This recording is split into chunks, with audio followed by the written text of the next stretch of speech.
Olá, seja muito bem-vindo ao Repórter Empreender de hoje. E o programa traz muito mistério, muito suspense, muitos arrepios também. Mas é claro que traz também muita criatividade, muita inovação e boas ideias para quem quer empreender nessa época do ano. Você viu aí? Estamos falando do Halloween. A celebração do Dia das Bruxas é muito tradicional nos Estados Unidos, né?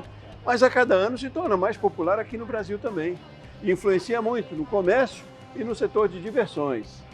No programa de hoje, vamos conferir como os empreendedores podem usar da temática do Halloween para faturar mais agora em outubro e no ano todo também.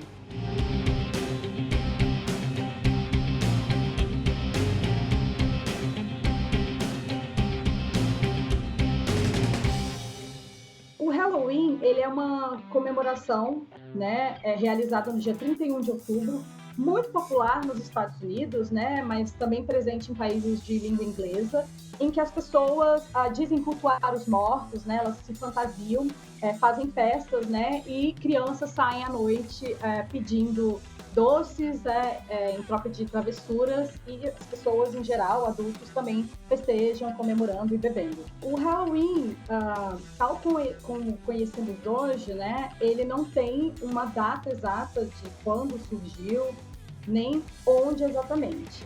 Mas nós, na nossa estética que seguimos hoje, ele segue muito o que é o Halloween do modelo dos Estados Unidos, que se tornou muito popular a partir do século XIX, né? Mas se a gente for pensar numa origem, né, de uma comemoração que ocorre no final de outubro, início de novembro, isso remonta a vários séculos, né? E também não tem um lugar fixo, nem uma data fixa, porque na verdade ela é resultado de uma mistura de duas influências, basicamente, né? A primeira delas seria um festejo, né, de uma cultura celta, portanto, ali na antiguidade, ali na região das Ilhas Britânicas, e era um festejo que não tinha uma data fixa, não era exatamente no dia 31 de outubro, mas ele ocorria exatamente no final, né, do verão e início do outono. Então, quando a gente pensa aí nas cores, por exemplo, laranja do Halloween, ele remete a essa queda das folhas, que é o início do outono nesses países do hemisfério norte. Estamos tratando aqui de uma cultura que nasce no hemisfério norte. Nesse final de outubro, início de novembro, então, ele simboliza um divisor de águas, né, entre a metade do ano ensolarada, onde se plantava, né, e uma próxima metade do ano que vai vir, que vai ser mais sombria. Então, nesse sentido, o Halloween, ele acaba sendo um festejo, né, nessa dimensão celta aqui, antiga, pagã, um festejo em que faziam oferendas, né, homenagem aos espíritos e, digamos assim, seres sobrenaturais, para garantir, né, que a próxima metade do ano ela fosse mais tranquila.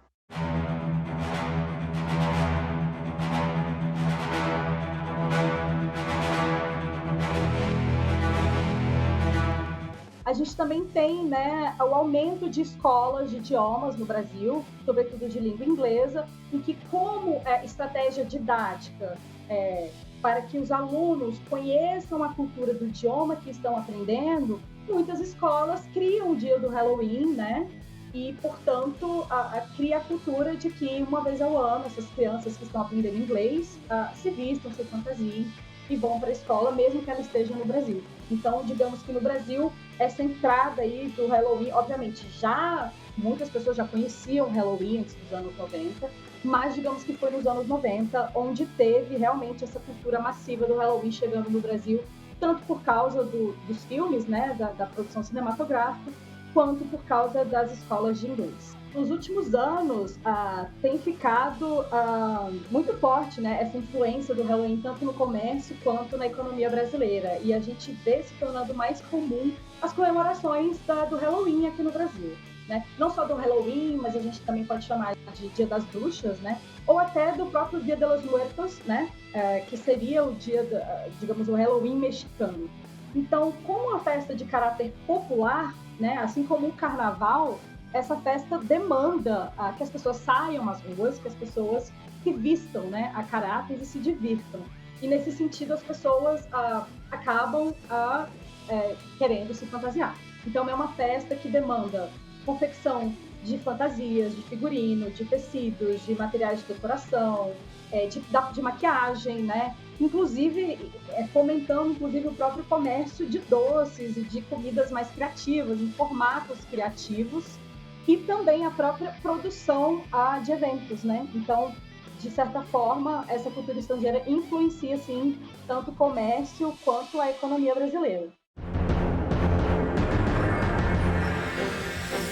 O fascínio pelo mistério sempre aguçou a curiosidade dos seres humanos.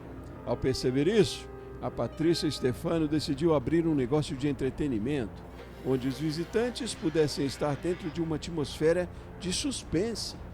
Assim surgiu o Escape Hotel, um jogo de enigmas totalmente imersivo e com a diversão garantida.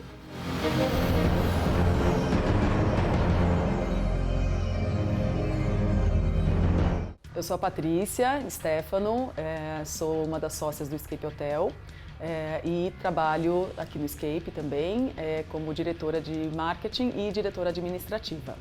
O Escape Hotel surgiu em 2016, foi uma ideia que eu e minha sócia Vanessa tivemos de abrir um lugar de entretenimento, né? Então nós tínhamos essa vontade e nós pesquisamos, né, o que estava acontecendo no mundo, sempre quisemos abrir alguma coisa ligada à diversão, né, ligada a pessoas sorrindo, se divertindo, e procuramos alguma coisa muito bacana e que tivesse aí despontando, né? E encontramos o Escape Room. E foi uma coisa que nos fascinou, né? Quando a gente descobriu essa modalidade, né, de dinâmica, ainda não existia aqui no Brasil. E nós fomos para os Estados Unidos, fomos para a Europa para entender o que era aquilo, né? A gente só tinha ouvido falar e nós nos apaixonamos pelo Escape Room, né? E uma das coisas que a gente notou quando a gente ia nesses lugares é que quando a gente chegava, você fala onde você vai, vou na sala tal, tem um horário tal, e aí você senta num lugar, né, como uma sala de espera comum, né? E a brincadeira ela só começava quando a gente realmente entrava na sala, né? Quando você entrava no cenário, quando a porta fechava, e aí você estava lá dentro desse jogo, dessa dinâmica, dessa brincadeira. E nós vimos isso como uma oportunidade para fazer uma coisa diferente, né? Então a gente queria que a pessoa já se sentisse, né, dentro dessa brincadeira assim que ela chegasse nesse lugar, né? Então a gente teve a ideia do hotel, né? Por que hotel? O hotel acontecem coisas misteriosas, né? As pessoas elas vão para comemorar alguma data, para fazer festa, e também tem esse lado do mistério, né? Crimes acontecem em hotéis. E a gente seguiu essa linha para poder oferecer uma coisa diferente, né? Então surgiu o Escape Hotel.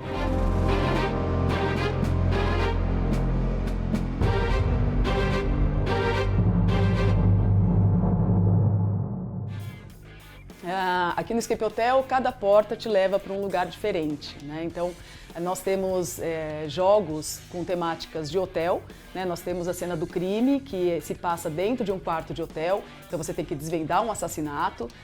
Temos também uma reunião de mafiosos, né, que se passa aqui na sala de reunião do Escape Hotel. E são famílias de italianos que eles precisam conquistar os territórios da cidade de São Paulo, né? E também temos outras temáticas, então tem portas que você atravessa e você é transportado para um outro lugar. Então você pode ser transportado para a Escola da Magia, ou para um navio pirata, ou então para uma cabana isolada, né, no meio da floresta. Então temos diversos temas que as pessoas podem escolher e para poder se divertir com os amigos, né? Todos vêm em grupos, né? Então quando você reserva um dos quartos, você reserva para um grupo de 2 até 20 pessoas, dependendo da sala. E vocês entram as pessoas entram exclusivas para o grupo delas, né? Então nós não juntamos pessoas que não se conhecem, né? Cada grupo é único. E quando elas entram para jogar, elas são os protagonistas dessa história, né? Então a ideia do jogo, mais do que um jogo, né, é uma experiência.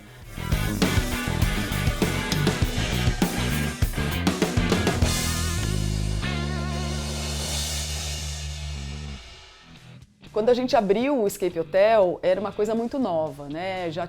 Nós somos o terceiro Escape a abrir aqui em São Paulo.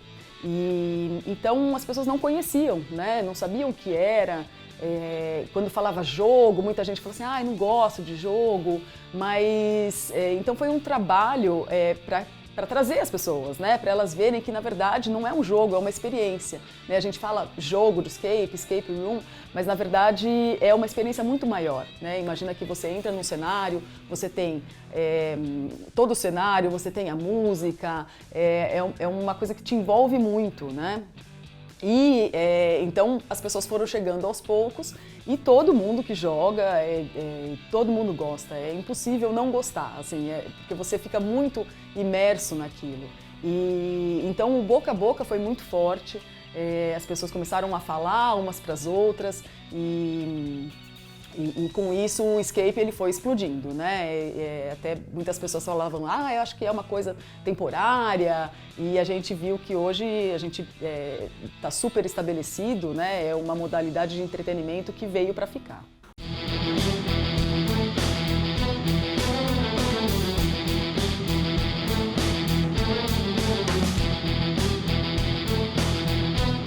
Quanto ao público, nós temos diversos tipos de público. Nós atendemos famílias, grupos de adolescentes, terceira idade. É um produto, é uma experiência que trabalha muito essa parte intuitiva, de perspicácia, raciocínio lógico. Então não é um produto, não é uma experiência de conhecimento, né? Então esse mesmo jogo, essa mesma experiência, ela pode ser vivida tanto por uma criança de 9, 10 anos, quanto pelo adulto.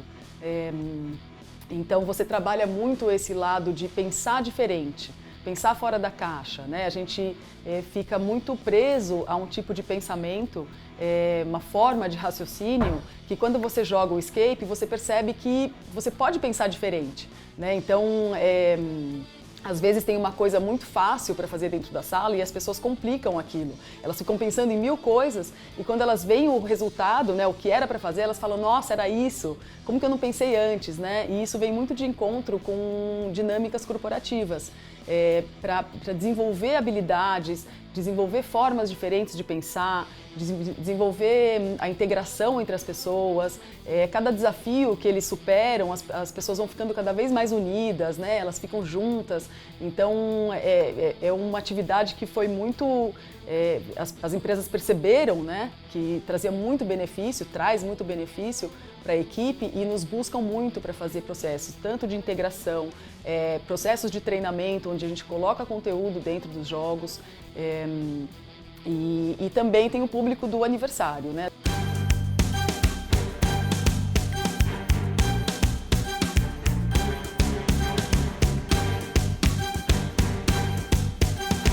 Nós aproveitamos as datas comemorativas, como o Halloween, né? A gente está todo ambientado aqui para o Halloween que vai acontecer. São muito importantes essas datas porque são datas lúdicas, né? O Halloween, a Sexta-feira 13, né, que traz um público mais de terror, que quer uma emoção extra ainda, né, dentro da sala.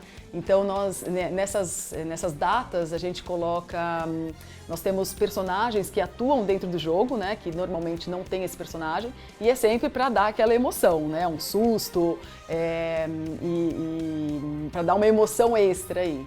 E é super importante, né, pra gente, não só para atrair gente nova, mas para que as pessoas que já conhecem venham fazer uma coisa diferente, né? Tem muita gente que fica esperando essa época do ano para poder jogar e vivenciar uma coisa diferente do que elas já vivenciam normalmente. E nós temos datas como Páscoa, Dia dos Pais, Dia das Mães, então cada uma com a sua peculiaridade para a comemoração, né? Então, isso que é muito legal, as pessoas elas veem o escape, né, como uma experiência para também comemorar datas especiais.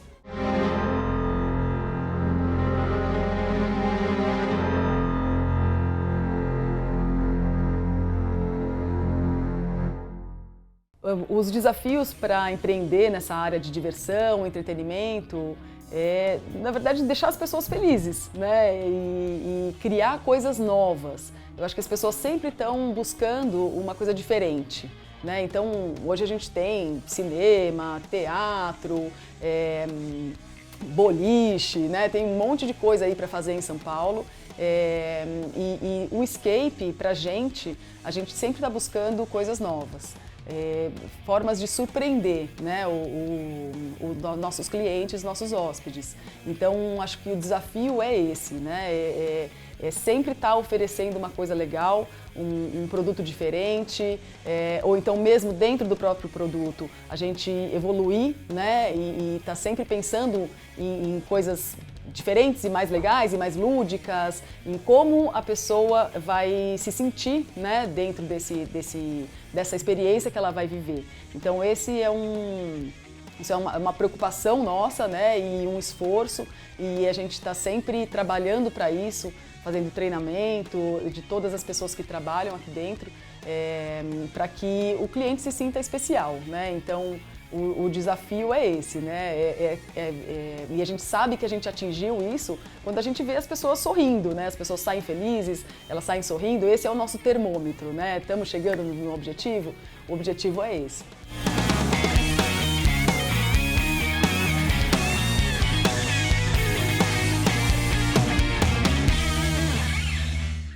E a partir de agora, a gente tem alguns planos, né? A curto prazo. Criar salas novas. Em 2024 a gente vai lançar pelo menos uma sala nova em cada unidade e a gente tem um plano também de abrir uma nova unidade aqui em São Paulo.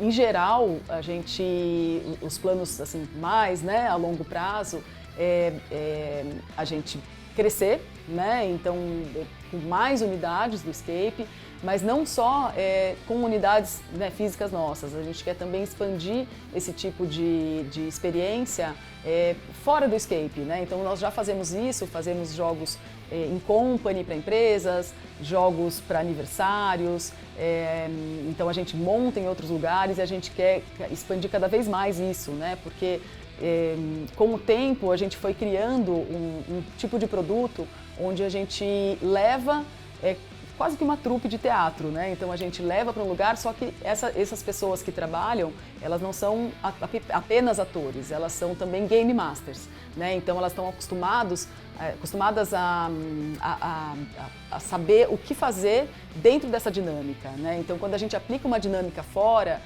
não é só uma apresentação, né? As pessoas vão participar daquilo. Então como fazer com que elas participem, né? Como criar esse ambiente imersivo. E a gente tem feito muitas coisas novas, a gente tem sido desafiado também com pedidos diferentes, né? de formas de aplicação desse jogo, dessa experiência, e isso move muito a gente.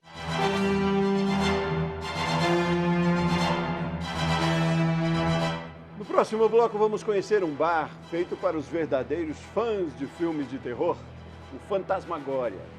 É depois do intervalo, a gente volta já já.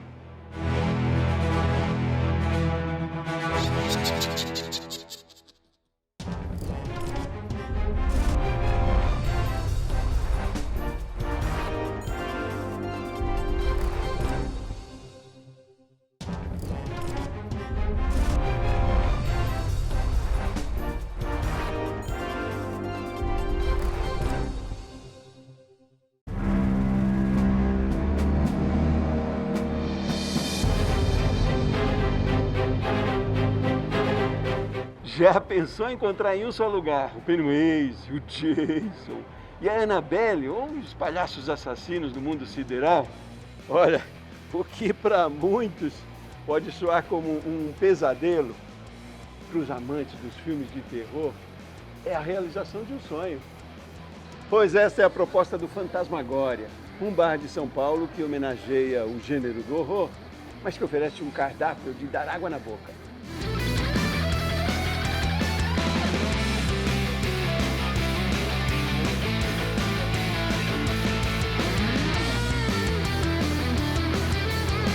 Meu nome é Luiz Augusto Barna, eu sou sócio criador aqui do Fantasmagória Bar e eu sou responsável hoje pela questão da comunicação e das redes sociais.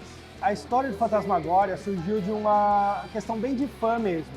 Eu e meu irmão somos muito fãs de terror e a gente estava procurando algum lugar de terror em São Paulo. A gente procurou e não achava nenhum voltado. Achava alguma coisa que tinha no Halloween, né? Fora de São Paulo tinha de zumbi, mas aqui na capital não tinha nada de terror. E a gente tinha muita vontade de ir num bar de terror. A gente sempre gostou de bares temáticos, como os do Harry Potter, de dinossauro, medieval, mas não achava nenhum de terror, que é uma das nossas maiores paixões.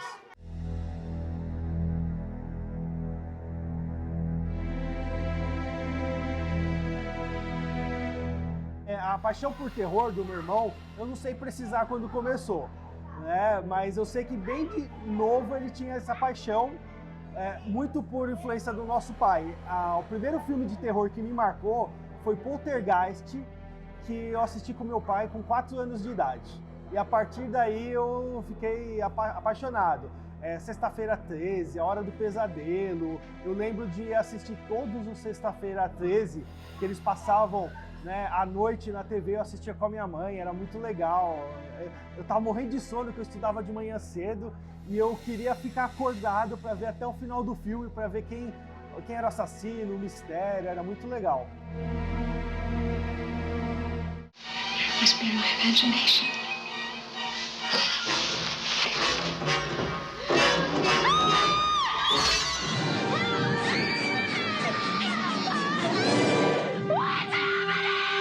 I'm your boyfriend now, Nancy. No one will survive.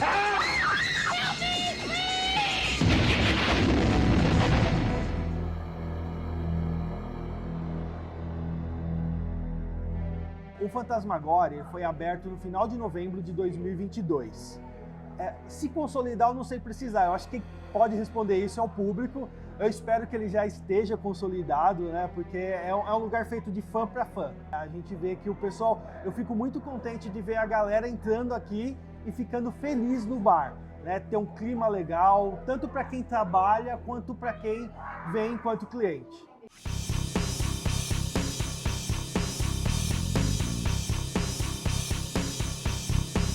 Os recursos para o Fantasmagória, eles vieram de investimento próprio.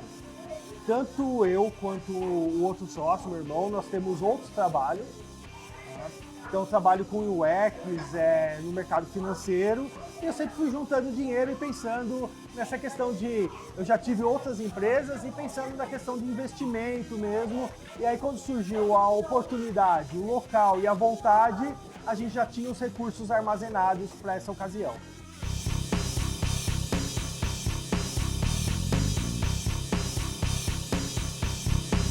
A comunicação do Fantasmagória, a gente toma muito cuidado, né, para que seja feito sempre com respeito do fã. A gente procura, apesar da equipe pequena, atender quase todo mundo, né, que entra em contato no Instagram, no WhatsApp. E na questão da divulgação, a gente tem procurado muito micro-influenciadores, né, que é um canal que já está em contato direto com o fã. Então a gente quer, como a gente é fã, a gente quer aproximar. A grande maioria dos micro-influenciadores que a gente utiliza aqui no Fantasmagória, eu já segui há anos, porque eu já acompanhava, gosto do conteúdo deles, eles são fantásticos. Então foi um caminho muito fácil para a gente gerir essa comunicação do Fantasmagória.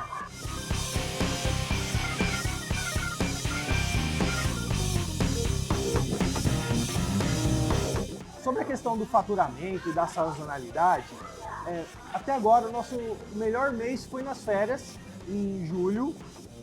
A gente está agora em outubro, no Halloween. A gente nem gerou expectativa com questão de faturamento. A nossa expectativa principal agora é fazer o Halloween ser incrível. Então a gente está fazendo quiz, alguns dias, dia surpresa, a gente não faz um dia, tal dia vai ter um sorteio. A gente quer que seja surpresa para quem está aqui. Então um dia tem brinde, um dia tem uma parceria com uma marca, que a gente ontem estava distribuindo mordida de zumbi, né? Então estava bem legal, porque a gente está numa semana temática, semana de zumbi no Halloween. Então a gente quer que o Halloween seja incrível, seja especial. O nosso primeiro Halloween com a casa aberta, então a gente quer que o negócio seja fantástico. A projeção eu acho que vai estar na média, né? O nosso mês realmente que mais bombou foram realmente as férias de julho.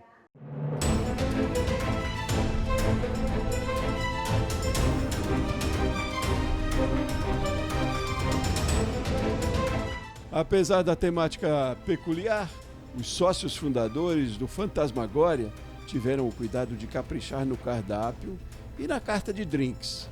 A estratégia é garantir que o cliente retorne o ano todo, não apenas pela decoração. Na hora que nós elaboramos o cardápio, a gente teve uma preocupação. Na verdade, duas grandes preocupações. Primeiro é que eu já sou uma pessoa mais velha e o cardápio de bebidas, eu não gosto de beber qualquer coisa. Então eu queria bebidas boas. Então a gente trabalha, por exemplo, todos os drinks com vodka são feitos com vodka Belvedere. A gente se preocupa muito com a qualidade da matéria-prima, do drink e da comida. E a gente vê aqui na região tem muita questão de pizza e hambúrguer. Eu adoro pizza e hambúrguer, mas a gente queria algo diferente. Quando você vai em determinado restaurante, o que faz você retornar num restaurante? É você ter algo que só vai encontrar ali, um diferencial. E aí eu cozinho, meu irmão cozinha, a gente cozinha razoavelmente bem, só que a gente queria algo além. Então a gente contratou uma consultoria para o cardápio do Henrique Messiano, que é um chefe conceituado, já foi jurado em programa, e para o cardápio de drinks, o Rick Enson, que também é um mixologista, um barman aí super famoso aqui em São Paulo, no Brasil. Ele é inclusive representante da Belvedere, para ter noção, o representante mundial da Belvedere é o Daniel Craig. Então eles investem bastante e ele é muito bom. Então a gente contratou essa consultoria pensando em criar coisas exclusivas pra gente, mas com qualidade. E nessa criação a gente procurou trazer a referência do terror. No drink, essas referências são diretas, então você tem drinks temáticos, e no prato essas referências são um pouco mais implícitas. Por exemplo, eu gosto muito do terror italiano anos 70, questão do giallo. Meu irmão gosta muito do terror asiático. E a gente criou, por exemplo, a batata provençal, ela mistura a questão das ervas de Proença, que é uma batata rústica feita no forno a lenha. A gente não tem nada frita, tudo feito no forno a lenha. Então ela é rústica, feita no forno a lenha, ela é marinada em ervas provençais. Ela vai para o forno a lenha, quando ela volta, ela é finalizada em cima com parmesão e uma maionese Kewpie, que é uma maionese que tem toques asiáticos. Então a gente mescla essa questão dos sabores, das regiões do terror que a gente gosta. A gente foi a questão da asinha bastante apimentada que a gente traz. Então a gente tem inclusive ela em duas versões, você pode pedir por garçom bem apimentada, ela vem realmente bem apimentada, que é só para os corajosos, para os sobreviventes do filme de terror. Então a gente vai trazendo essa pegada. A almôndega, ela é finalizada no molho de whisky, então o whisky é uma bebida muito clássica em filmes de terror. Você vê filmes de terror, sempre o personagem está bebendo uísque, o Iluminado, agora você tem a queda da casa de Usher, você tem várias cenas em que o personagem está tomando uísque. Então a gente vai pensando nessas coisas na hora de desenvolver o cardápio.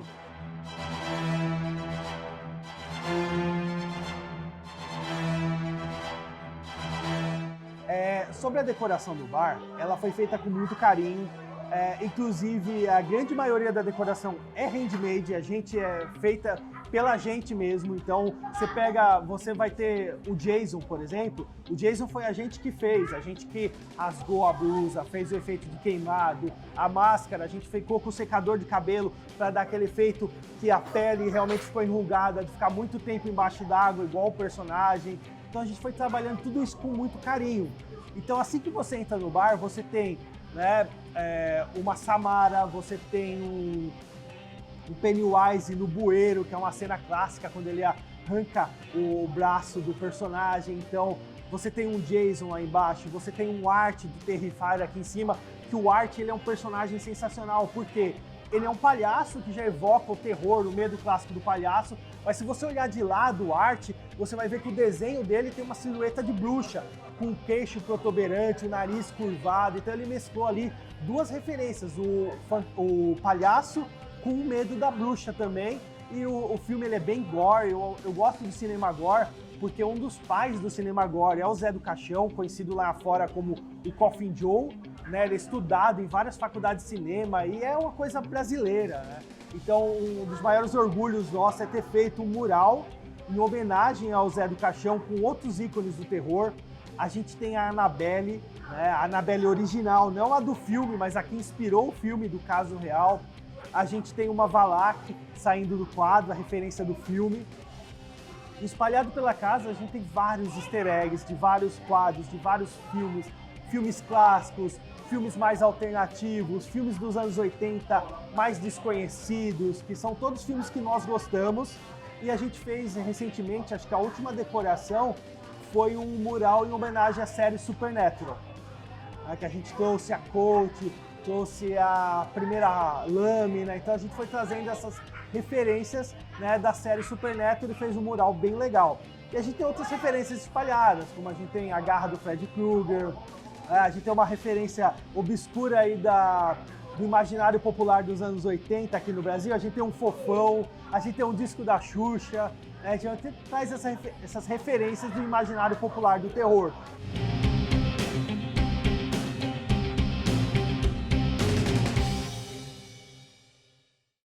Quando a gente abriu o bar, a gente pensou nessa questão do público e eu tinha certeza que grande parte do nosso público seriam crianças.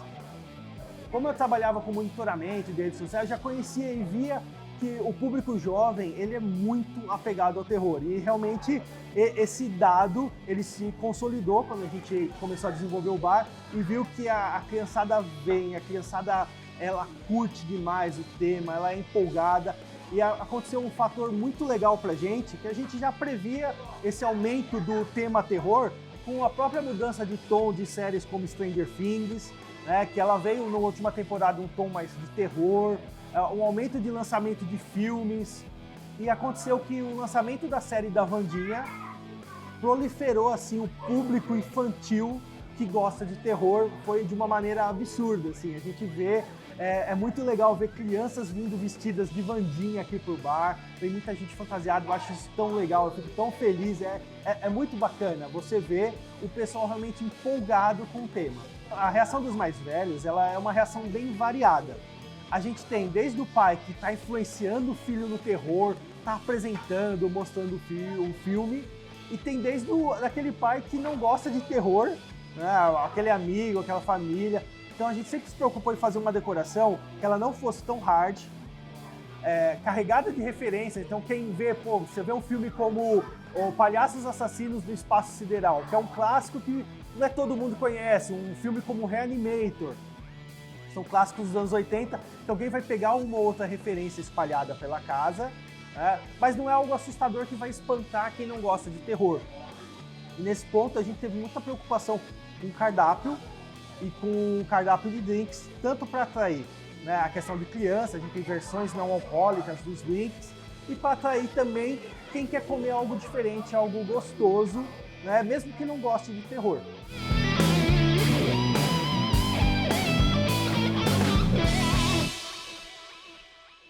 Acho que o maior desafio do Phantasmagoria, eu acho que o maior desafio de qualquer empreendimento é você encontrar uma equipe que esteja alinhada com a missão, a visão e os valores da empresa. Eu fiz alguns cursos aqui no Brasil, não lá, do Disney Institute, e realmente é uma preocupação que a Disney tem muito, e é uma empresa que é super voltada para essa questão da experiência do cliente, e a nossa preocupação também. Então a gente sempre esteve preocupado, né, em encontrar uma equipe que estivesse alinhada com nossos valores, de o cliente chegar aqui e ele ter a melhor experiência possível. Então, requentar prato, não, a gente não requenta prato, né, o prato voltou, não, faz de novo, faz do zero, faz melhor. Se o cliente não gostou de alguma coisa, a gente tira, a gente não tem problema nenhum em alterar itens do cardápio para customizar a experiência do cliente. Então, às vezes, a gente encontrava pessoas que estavam acostumadas com um padrão, uma coisa mais padronizada. Tá? Então a gente queria uma equipe que realmente estivesse alinhada com o nosso valor principal, que é trazer a melhor experiência possível para o nosso cliente. Então essa foi a nossa maior dificuldade. Hoje, graças a Deus, a gente tem realmente uma equipe bem comprometida, bem alinhada com esse valor, né? Que a gente consegue trazer a melhor experiência possível para o nosso cliente. Eu gosto muito de comer aqui, então, por exemplo, às vezes eu estou no meu outro trabalho à tarde, eu falo, que pena o Phantasmagoria não está aberto para eu pedir um delivery, porque eu estou com vontade demais de comer um bocadito, de comer uma almôndega, né? Porque é isso que eu quero que a pessoa venha aqui e ela tenha uma experiência positiva, não só pela questão da decoração, porque a decoração ela vai vir uma vez, vai ver, tirar foto e vai embora, mas eu quero que ela curta o prato, que ela curta o drink, que ela esteja em casa e ela fala, meu, aquele prato é muito gostoso, pô, aquela batatinha rústica feita no forno a lenha, eu só vou comer lá, eu quero voltar lá para comer essa batata. E quando ela vier aqui, daqui 1, 2, 10 anos, ela coma a batata do mesmo jeitinho que ela comeu na primeira vez que ela entrou aqui no bar.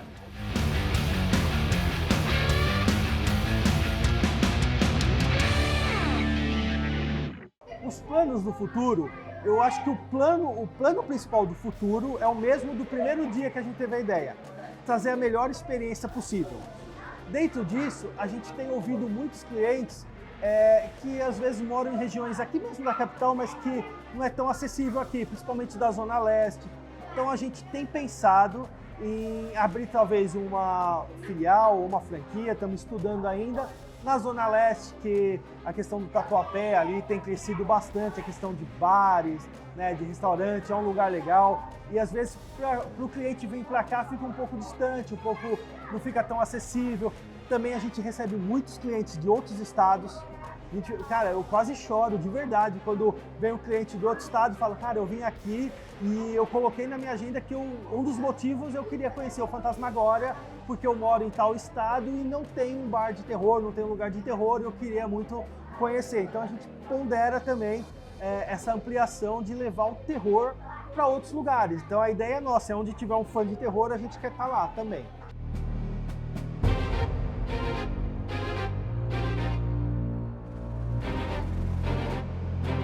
Em instantes vamos conferir uma atração que testa até os mais corajosos visitantes dos parques de diversões.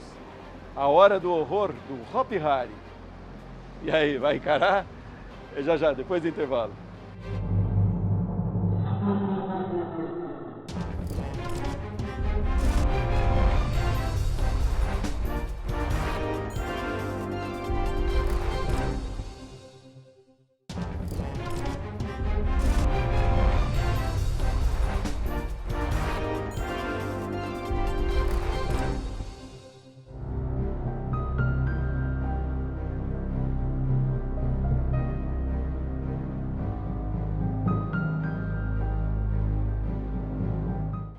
Para visitar as atrações de um parque de diversões, já é preciso muita coragem, não é? Montanha-russa, barco viking, elevador. Agora imagina tudo isso junto, imerso, numa atmosfera macabra e assustadora. Pois olha, essa é a proposta da Hora do Horror, do Hopi Hari. Todos os anos, entre os meses de agosto e novembro, personagens caracterizados são soltos por algumas áreas do parque para aterrorizar os visitantes. Mas a diversão é garantida.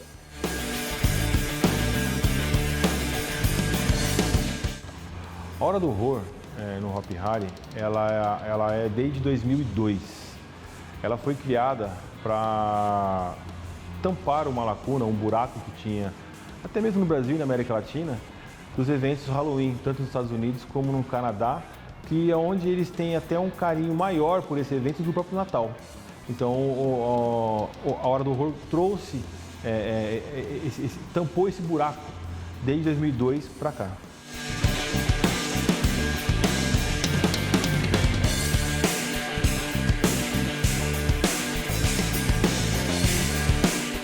As edições do Hora do Horror, ano a ano, né?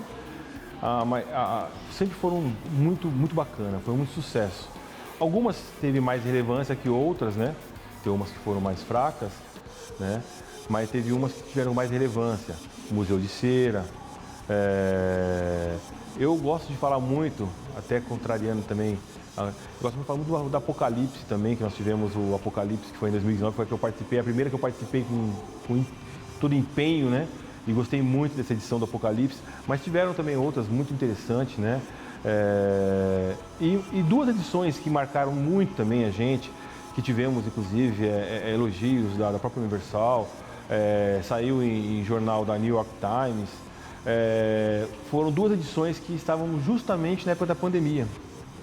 Uma edição que nós fizemos que obedecendo todos os critérios sanitários, de saúde, que era o tema de Drive Tour do Horror, que foi criado em cima de um palco, e esse drive ele passava com o carro entre os parques e vários artistas, respeitando todo o procedimento de saúde, faziam os pocket shows de terror e as pessoas dentro do carro como se fosse um drive. Isso foi muito legal, foi muito criativo, né? E a segunda edição, que estava aí no meio de pandemia ainda, foi um do nosso déjà vu, onde fizemos isso a céu aberto, passava por pockets, né? Tinha uma coluna, depois você passava por ela, era um evento que teve em 2002. Aí você passava na outra, era um evento de 2003, e assim que você passava por todas as edições, né? Daí o nome déjà vu. Essa também foi bem legal porque no meio de uma crise, né, a gente conseguiu fazer com todas as vigilâncias possíveis e tal, conseguiu emplacar essas 2 horas do horror, sempre respeitando o visitante e completando a lacuna do horror na América Latina.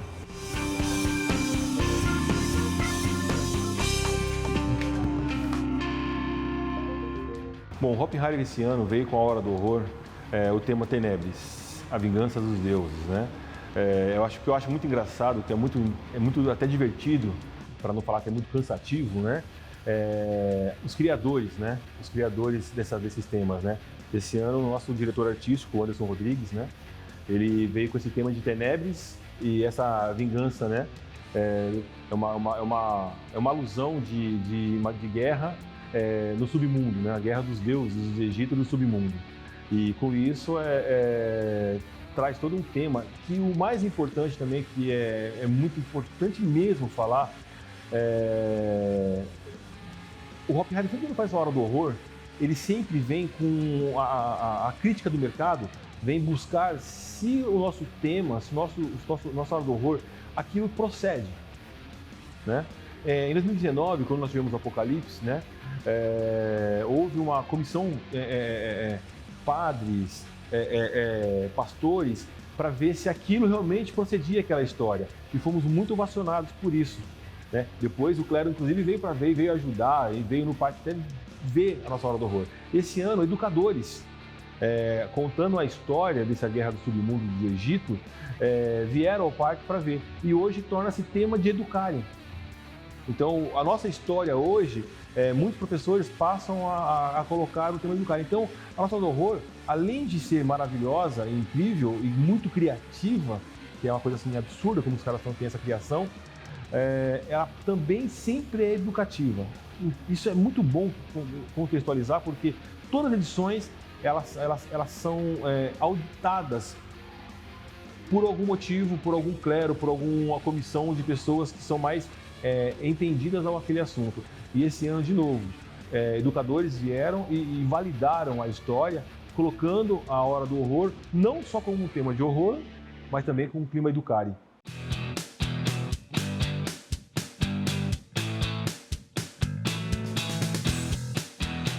No Hopi Hari nós temos vários eventos, entre eles o Hopi Night, que é um evento de música eletrônica para a juventude, que é aquelas baladas eletrônicas para adolescentes, 14, 15 anos, que ainda nunca foi uma balada, então eles vêm aqui com toda a segurança e curtem uma rave, né? Temos eventos religiosos, temos eventos de Pride, temos todos os tipos de eventos para diversos públicos, né? E a Hora do Horror, sim. A Hora do Horror, ela é incrível, ela atrai um público muito grande, né? É um público que adora esse momento da Hora do Horror.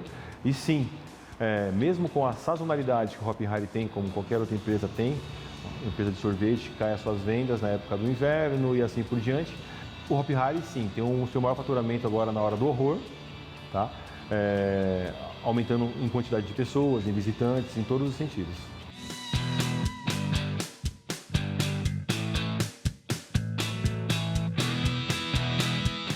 Então, hoje o Hopi Hari está com 800 funcionários.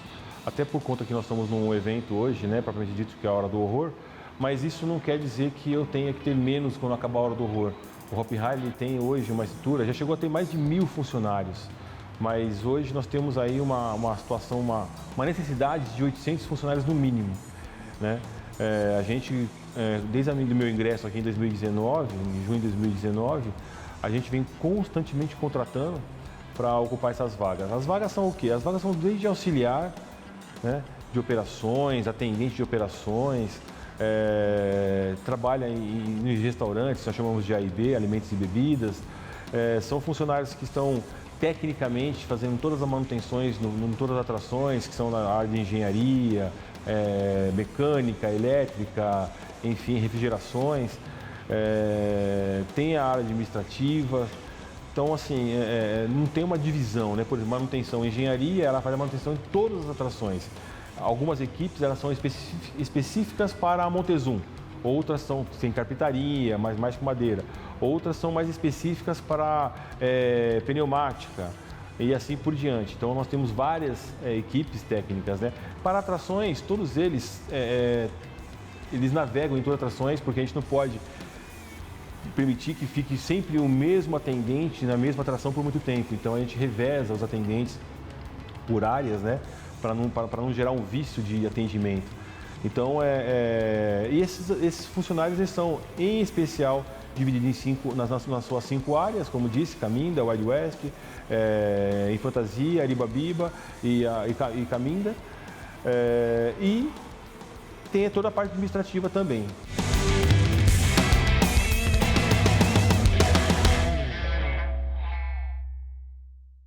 Na Hora do Horror, como disse, a gente começou agora a segunda quinzena de agosto e termina na primeira quinzena. Esse ano vai estender um pouquinho mais, mas normalmente é na segunda quinzena de novembro. Só para a Hora do Horror, que na verdade são mais artistas que nós contratamos. Todo o quadro é do parque, naturalmente. Então, os artistas, eles geram em torno entre artista, coreógrafo, maquiadores e tudo mais. A gente está falando em torno de mais ou menos umas 200 pessoas que agregam a equipe nesse momento da Hora do Horror.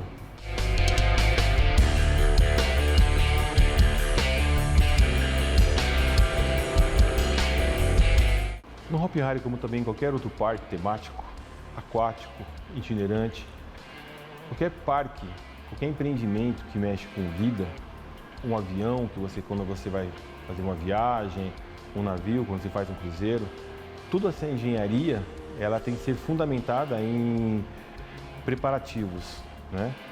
Nunca você tem que pensar em como fazer para corrigir um problema, e sim ser preventivamente corrigir um suposto problema. Então, o desafio de qualquer empreendimento que mexe com vida é sempre ser preventivo, pensar sempre no pior para que aconteça o melhor. Então, você fazer as manutenções periódicas. O Hopi Hari tem um certificado muito forte, tem uma política muito forte com isso.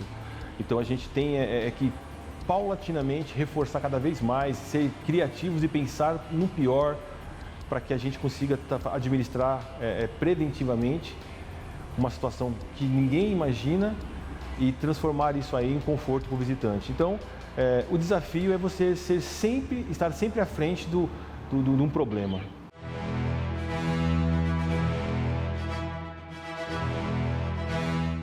Assim como nos Estados Unidos e em outros países, no Brasil o Halloween também é celebrado no dia 31 de outubro. E os empreendedores podem faturar bastante se souberem aproveitar essa data assustadora e divertida.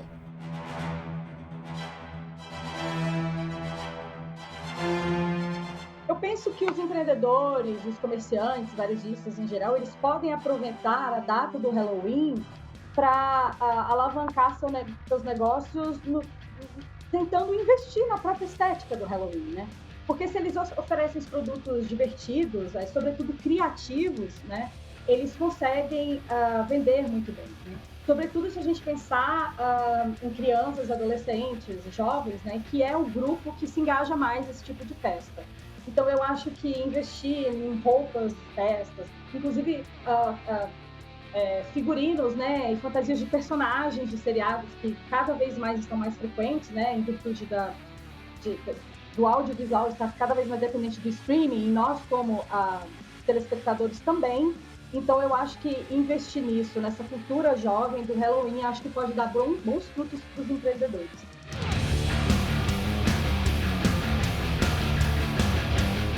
Uma dica que eu dou para as pessoas que querem empreender na área de diversão é, primeiro, conhecer o que existe, né? Ir atrás do que já tem e como isso funciona, E mais importante de tudo é ver onde você se encaixa, né? Onde que você vai atuar de uma forma que vai ser prazeroso, né, para você.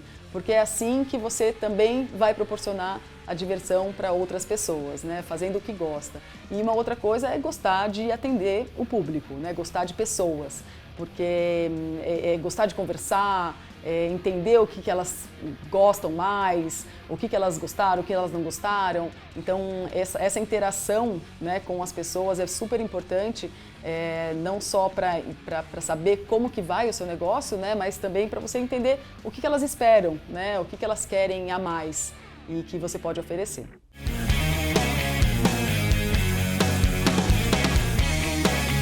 Se eu pudesse dar uma dica para qualquer empreendedor, a dica principal é: tenha carinho e respeito com o seu fã. No caso aqui foi muito fácil, porque eu sou um fã de terror, então é muito fácil eu fazer algo para um fã de terror. Mas eu já trabalhei em outras áreas, em outros mercados, e sempre que eu vi a questão do sucesso, da experiência do cliente, é você se colocar no lugar do teu público. Você entender o que ele quer, entender o que ele precisa, por que ele precisa. Ter esse carinho e respeito com o seu público é essencial para qualquer negócio.